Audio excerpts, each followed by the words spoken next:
میل دور تھا، وہ بجلی کی طرح گھوڑے پہ سوار ہو کے لپکتا ہوا مدینہ طیبہ کی طرف بھاگتا ہے، نہ دن کو چین نہ رات کو آرام، دوڑتا ہوا آتا ہے، اور جب مدینہ طیبہ کی حدود میں داخل ہوتا ہے تو پاؤں سے جوتے اتار دیتا ہے۔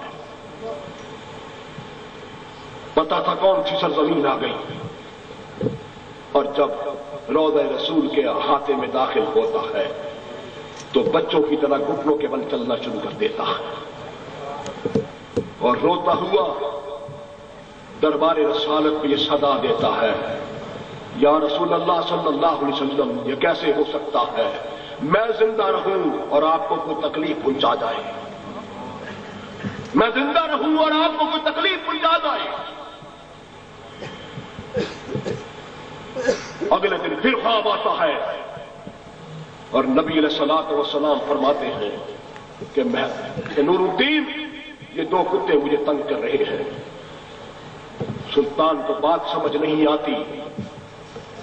تیسرے دن حضور علیہ الصلوۃ والسلام ان دونوں ملونوں کو گردنوں سے پکڑ کے سلطان کو ان کا چہرہ دکھاتے ہیں اور سارا معاملہ سمجھاتے ہیں۔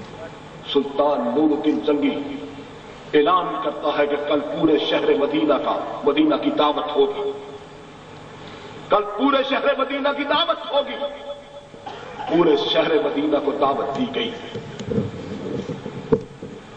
جب لوگ دعوت سے فارغ ہو کے جانے لگے تو سلطان گیٹ پہ کھڑا ہو گیا، مین دروازے پہ کھڑا ہو گیا، پہچاننا شروع کیا۔ کرتے کرتے گزرتے سارے لوگ گزر گئے، لیکن وہ جو دو چہرے دکھائے گئے تھے وہ نہ آئے۔ سلطان نور الدین زنگی بڑا پریشان ہوتا ہے، وہ پوچھتا ہے حاکم شہر سے اور دیگر لوگوں سے، کیا سارے لوگ آگے کو رہ تو نہیں گیا؟ ایک آدمی کہتا ہے، اے سلطان معظم، دو بزرگ ہستیاں ہیں، وہ ہر وقت اللہ کی یاد میں مست رہتی ہے، تسبیح و تحلیل میں ڈوبی رہتی ہے، اور وہ ہر وقت روضہ رسول کے درود پاک پڑھتے رہتے ہیں، انہیں دنیا سے کوئی سروکار نہیں، وہ نہیں آئے، باقی سارے آ گئے۔ سلطان کہتا ہے مجھے ان کے پاس لے چلو۔ سلطان ان کے پاس پہنچتا ہے اور جب جا کے دیکھتا ہے تو شکل فوراً آنکھوں کے سامنے آ جاتی ہے کہ آقا دو عالم صلی اللہ علیہ وسلم نے یہ دونوں ملعون صورتیں دکھائی تھی۔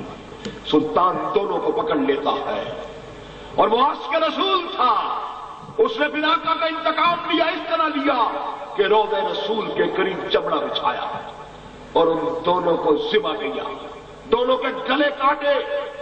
جب تڑپ تڑپ کے ٹھنڈے ہو گئے تو سلطان کی آتش انتقام پھر بھی ٹھنڈی نہیں ہوئی۔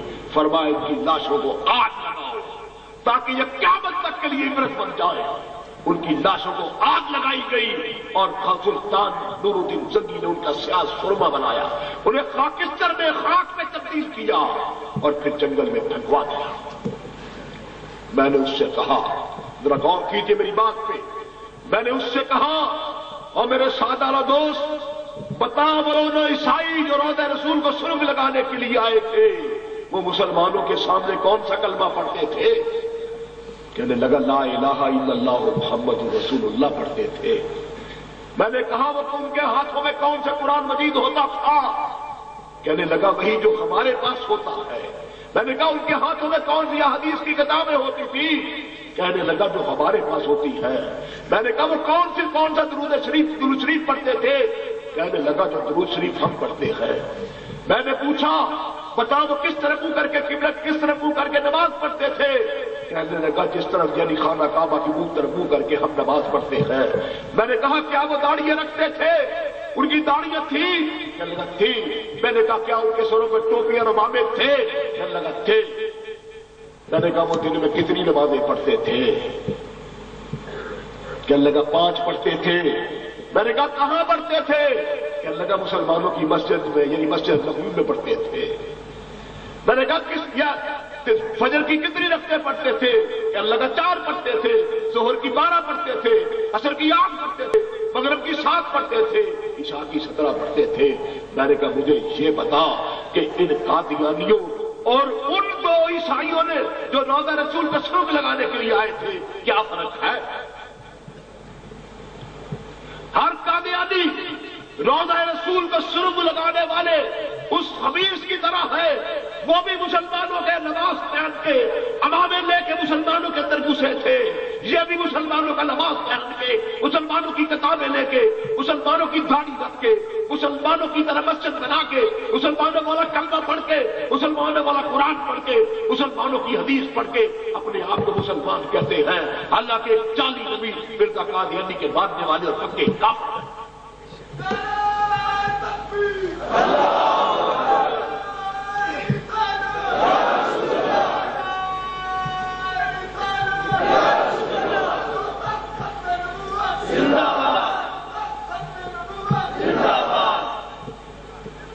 اگلی بات میں جلد ختم کرتا ہوں اس کو۔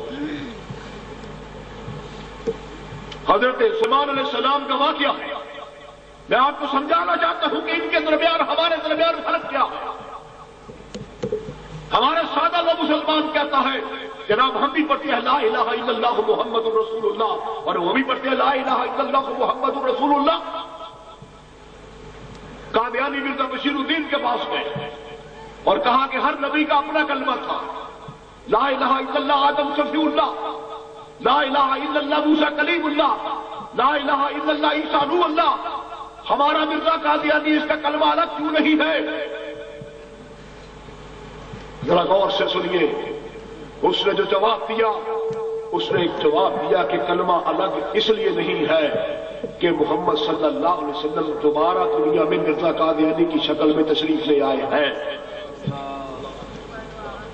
قادیانیوں کا عقیدہ ہے کہ جب اللہ پاک نے اس دنیا میں فسق و فجور کو دیکھا، گناہوں کی آندھیوں کو دیکھا، انسانیت کو تڑپ کے روتے ہوئے دیکھا، مظلوموں کو روتے ہوئے دیکھا، تو اللہ پاک کو ایک نبی کی ضرورت محسوس ہوئی۔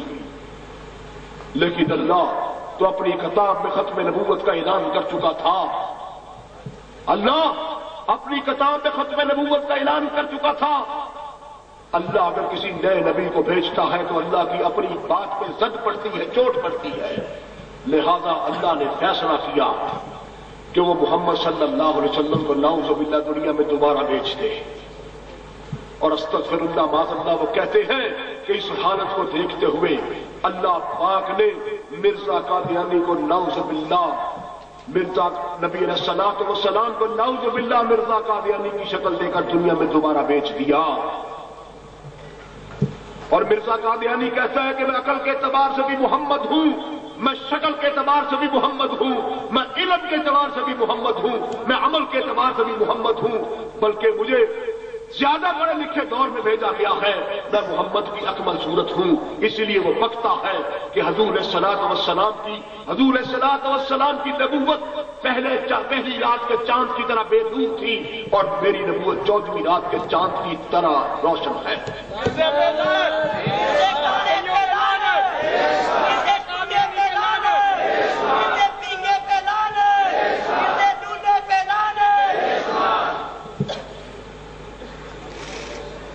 اس پر اس کے ایک مرید قاضی اکمل نے خوش ہو کر یہ ربائی لکھی کہ محمد پھر اتر آئے ہیں اس جہاں میں، اور آگے سے بڑھ کر ہے اپنی شان میں، محمد کو دیکھنا ہو جس نے اکمل غلام احمد کو دیکھے قادیاں میں۔ یار لالو تو بیچ دے اور کچھ نہیں کر سکتے۔ قادیانی پہ لعنت، پہ بھی لعنت، نوازوں پہ بھی لعنت۔ وہ کہتا میں دوبارہ آیا، حضور علیہ الصلوۃ والسلام ہی تشریف لائے۔ تو جب انہوں نے کہا کہ ہمارا کلمہ الگ کیوں نہیں، اس نے کہا کلمہ ہمارا الگ تب ہوتا جب اگر کوئی نیا نبی آتا۔ مرزا صاحب جو ہے یہ حضور علیہ الصلوۃ والسلام کی اکمل صورت ہے، اور اس نے کہا کہ جب تم کلمہ پڑھو لا الہ الا اللہ محمد الرسول اللہ، تو اس سے مراد تو محمد عربی کو نہیں لینا، جب لفظ محمد کو پڑھو تو اس سے مراد محمد عربی کو نہیں لینا، بلکہ اس سے مراد محمد اجمی مرزا غلام احمد قادیانی کو لینا ہے۔ جب لفظ محمد آتا ہے، ان کی کتابوں میں یہ بات لکھی ہے، تو یہ اس سے مراد مرزا قادیانی کو لیتے ہیں۔ ہمارے سادہ میں مسلمان کہتے ہیں کلمہ ایک شپٹ ہے۔ تو میں عرض کر رہا تھا کہ حضرت سلیمان علیہ السلام کا زمانہ ایک ہدہد اور ایک مادہ ہدہد، درخت کی ایک شاخ پہ بیٹھے، ذرا غور سے سنیے گا، اور آپس میں اٹکیلیاں کر رہے ہیں یا کھیل رہے ہیں۔ دور سے انہوں نے دیکھا کہ ایک شکاری آ رہا ہے۔ ماتا خود نے خود سے کہا کہ سرتاج اڑ چلے، وہ دیکھے، وہ سامنے شکاری آ رہا ہے۔ خود کہنے لگا، پگلی تو دیکھتی نہیں کہ اس نے گہرے رنگ کے کپڑے پہن رکھے ہیں، ادھر پٹکا پہن باندھا ہوا ہے، پاؤں سے ننگا